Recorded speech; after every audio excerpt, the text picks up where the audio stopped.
Hello Kinder Longevity Lifestyle Designers, this is Zach here with secretsoflongevity.com. I've been wanting to make this series for quite some time now, and I finally got it together, and it's going to be a three-part series, and it's going to be all about how to sprout tray sprouts, or sprouts that you grow in soil. So in another series I'll cover how to sprout in jars, sort of like, I guess you could call them hydroponic sprouts that you would just do in your kitchen. But the tray sprouts are a little more elaborate. They take a little more prep time, but they are thicker and more nutrient-dense sprout. And so what I cover in this video is the basics of how to sprout wheatgrass, sunflower sprouts, pea shoots, and even buckwheat lettuce, although it's not present in the video as it wasn't available at that time for sprouting, but it's the exact same procedure as you see as I explain in the upcoming videos. Now, if you're interested in doing this at your own home and getting the equipment together to start your own sprout up in some form, maybe you're just wanting to do wheatgrass, maybe you're just wanting to do sunflower sprouts, or some combination of all four types, whether it's more of others and less of others. I've got links below where you can check out some of the tools, supplies that you'll need to start this in your own home. Some of these things can just make the job easier, such as automatic sprouters, which again are at the link below. But some of it's unnecessary if you're wanting to do it like I show in the video exactly, but you can sort of accommodate the whole process and refine it to fit your own lifestyle, and also the amount of sprouts you're wanting to have on a daily or weekly basis. Now, some of the other items that are very large, you probably won't be able to find them on the internet. You're going to have to go to your local greenhouse or garden center, or any place that would sell the types of things, like the very large lighting systems for growing large amounts of sprouts on various shelves. If you're needing soil, you're going to have to get that topsoil. Ideally, the type of soil, I don't mention this in the video, but you want it to have a high peat moss content. That type of soil, organic peat moss content soil, is you're going to get at a garden center as well. And then, you know, things like buckets, old buckets, you're going to have to find yourself, and the mesh to go over the buckets when you're soaking and draining the seeds to get them ready for planting, because you have to sprout them a little bit first. All those things you're going to have to find at your local hardware store or garden center, and it should be easy with a few calls or just going out and checking out to see what's available in your community. Now, here are the videos. I hope you enjoy them. So this is a very large sprout op. A few different light stands, various sprouts on each stand. And one of these can be handy if you're needing that much light space. It can fit 12 trays per rack, 4 on 3 shelves. And I believe there's 2 light bulbs. Yeah, there's 2 full spectrum fluorescent light bulbs on each level, and those can be replaced at a very affordable cost. But the whole unit is generally around $500, so it's not everyone's first investment if they're growing sprouts. But it can be beneficial if you know you're going to be growing this much or need this much on a daily or every other day basis. In this specific situation, they have a 3-day-a-week cycle, so it's roughly every other day they're planting.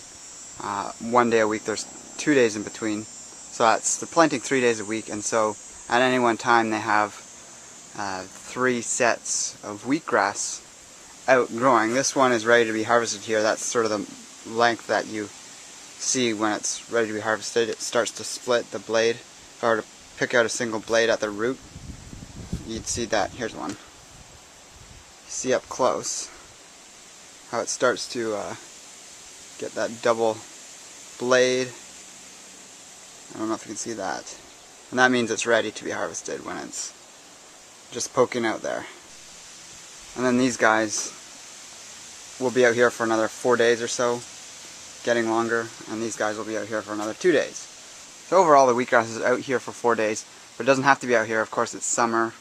It has a shade thing built over it because it should not be getting direct sunlight. It will brown at the edges, and you can see here the stuff at the edge. It's actually shorter because the sun actually stunted its growth, whereas it's richer and higher up over there.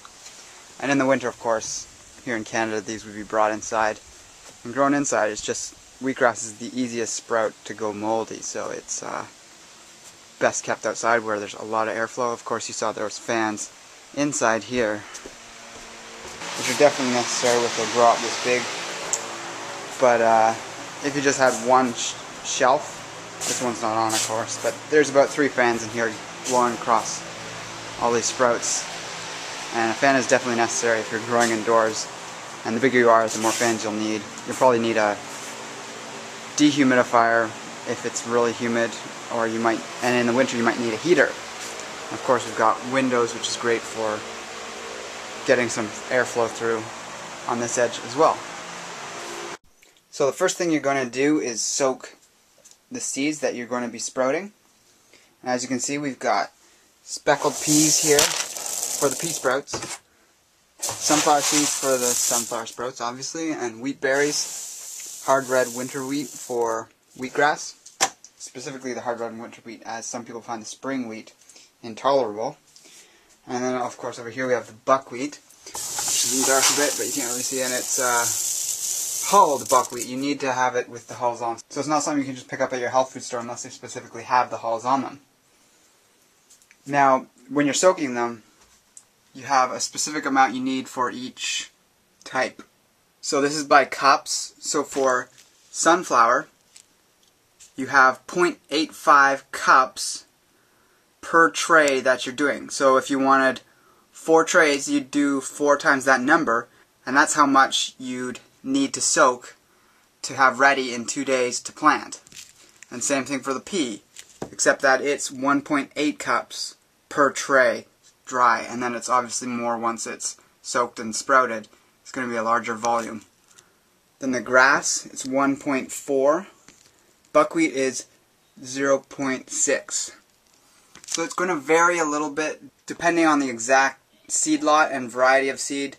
Things can vary from one batch to the next, one harvest to the next, but that's roughly where it's going to be around. Sometimes you might have sunflower at 0.6, as low as that, or as high as 0.9, but 0.85 is pretty normal. And then the same for the other ones. So you're going to take that much for each one that you want per time that you're planting, and you're going to put it in buckets to soak like this. Obviously, this is a very large amount. You would use a much smaller jar if you're doing 1 tray of it, or if you're doing several trays of one type, you'd use a smaller bucket, maybe a 5-pound bucket. This is like a 25-pound bucket, or a 23 liter. It would hold 25 pounds of a seed or nut. So all these are around 23 liters. And there's a lot of seeds in here because there's going to be a lot of sprouts planted. Now what you do, you soak them in an evening, for instance. Soak them for at least 8 hours to 12 hours, so it can be overnight. Or you can soak them in the morning and drain them by mid-afternoon. And then you're going to rinse them immediately after draining them. And then you're going to rinse and drain them 2 to 3 times a day for approximately 1.5 to 2 days. So the total time from filling these to them being ready to plant is 2 days, basically. Because you've got half a day of soaking, then a day and a half of rinsing and draining 2 to 3 times during that time period. So that could be rinse in the morning, rinse midday, and rinse before you go to bed. Or it could just be twice a day. Twice a day is the minimum for sure. So a good plastic mesh is something that you can secure with either a belt of some kind, whether it's like a vinyl cord or belt, or a elastic if it's a smaller jar. And then the next step is to plant them once you see that they've grown these little tails. So this is how sprouted you want the sunflower to be before planting it. This is how sprouted you want the wheat berries to be before planting them. So you see they just have little tails and roots just starting, but not too long that they're getting all caught together. They're still loose. And if you sprout them too long, you just have to spend time breaking them apart. Those are wheat berries as well. And of course the speckled peas, you can see there's pretty clear again. They're plump and they have a little tail and they're ready to plant. Those are peas there too. I don't have any buckwheat to show, but again it'll have a little nub of a tail, and that means it's ready to plant.